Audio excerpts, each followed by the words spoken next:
And this is the global forecast for February 2017, brought to you by the wonderful people at AskTheAnswer.com, the UK's leading website for tarot readers, psychics, mystics and channelers.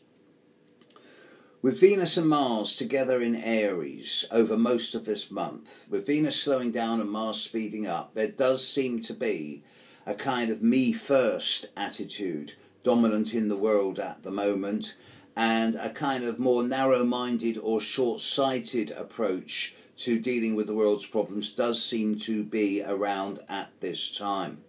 Saturn and Uranus are going to be trining each other for most of the year, and this is kind of starting around this month, but it doesn't really kick in properly for another month or so yet. So the type of economic revolution that I've been suggesting for 2017 isn't happening yet.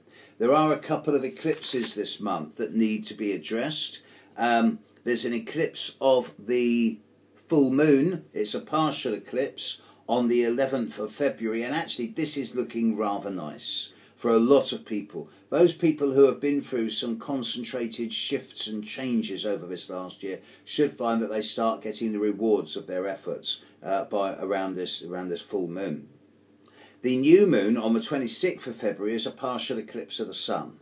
This is a bit more difficult. It's conjunct Neptune, so it is going to be bringing an element of uncertainty, confusion, even possibly deception into some people's lives.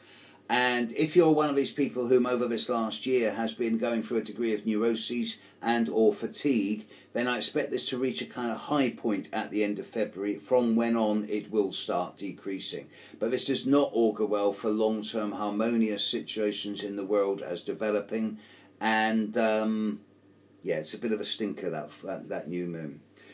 If the Earth were my client and all the people were one on it, I'd be saying to them, as far as February 2017 goes, for the vast majority of people with Venus and Mars in Aries and a couple of eclipses, the advice to everyone's quite clear.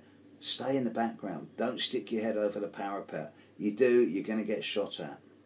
Have a quiet and somewhat withdrawn month.